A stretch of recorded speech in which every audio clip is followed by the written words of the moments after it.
Week 36 Day 1. A lady novelist. The 19th century saw the woman novelist attain the same prestige as men. England was prolific in producing women writers. One of the foremost in this genre was Charlotte Brontë. In Jane Eyre she presented a candid portrait of a woman caught up in a clandestine affair with a married man. Miss Bronte's readers were engrossed in this story. She took this unsavory subject and presented it in a way that did not degrade the relationship. She showed that true passion can be healthy. Miss Brontë did not disparage Jane's feelings or besmirch her character. The author was generous in her verdict. The affair was considered merely a venial sin because Jane was never false in her feelings or her actions. Sample sentences. 1. Harry held the fallacious belief that the menial job would degrade him in the eyes of his friends. 2. Betty's childish fabrications were judged venial sins, although they mortified her mother. 3. Modern abstract painting is a highly lucrative genre. 4. It is reprehensible, but it doesn't require much gossip to give a person an unsavory reputation. 5. In my candid opinion he is a sanctimonious fool. Week 36 Day 2. Victor Hugo. The epitome of French Romantic writers in the 19th century was Victor Hugo. With the utmost dexterity he wrote poetry, novels, and drama. His highly popular novels, Notre Dame de Paris and Les Miserables, are replete with melodramatic situations and grotesque characters. He had a profound sense of social justice and a compassion for the poor, hapless, and downtrodden. He could not work under the aegis of Napoleon III and fled into exile. When the repugnant rule came to an end, the expatriate returned. He was received with adulation and acclaim as the idol of the Third Republic. Sample sentences. 1. He was made up in the most grotesque way for his role as a man from outer space. 2. We all felt deep compassion for the innocent progeny, who were bereft of their parents who had succumbed during the conflagration. 3. The Taj Mahal in India is said to be the epitome of grace as an edifice. 4. The sight of the corpse was repugnant to the squeamish onlookers. 5. With dexterity he thwarted the pugnacious and belligerent adversary. Week 36 Day 3. An English realist.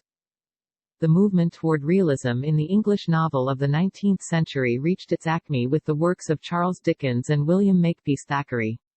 Charles Dickens was a prolific writer. Among his copious works are Oliver Twist, a candid exposure of the repugnant poor laws.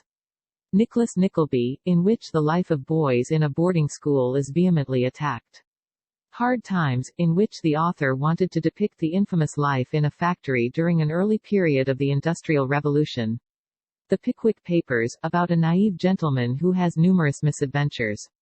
The novels, aimed at exposing the sordid and pernicious elements of English life, were said to have helped galvanize people into action leading to improvement in these conditions. Sample sentences. 1. At the acme of his power, the dictator was obsessed with the belief that those who dissented were trying to usurp his position. 2. As a perspicacious newspaper reporter, he felt it incumbent upon him to depict the abortive coup as a reprehensible act. 3. The urbane gentleman was flabbergasted by the fervid interest in wrestling shown by the naive young girl. 4. She lost her decorum and wept copious tears at the poignant story. 5. He objected vehemently to a vote taking place in the absence of a quorum. Week 36 Day 4. A scheming heroine. William Makepeace Thackeray was known for his moralistic study of upper and middle-class English life. His best-known work, Vanity Fair, has as its central character Becky Sharp. She is a perfidious woman who has an insatiable desire to get ahead in the world. She covets the wealth of one man, but when marriage is not feasible she succeeds in a plan to ingratiate herself into the heart of her employer's son. Their marriage is not a salubrious one and Becky, who lives ostentatiously, forms a surreptitious liaison with another man. The affair culminates in a debacle. She is exposed, her husband leaves her, and she must live in penury in Europe. This is the ignominious end for a clever, but misguided woman. Sample sentences.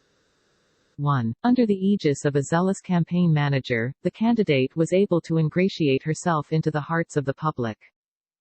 2. A favorite parable has to do with teaching the lesson that one should not covet that which belongs to someone else.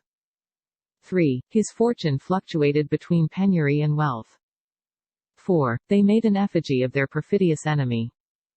5. There was bedlam as the favored team went down to ignominious defeat at the hands of the underdog.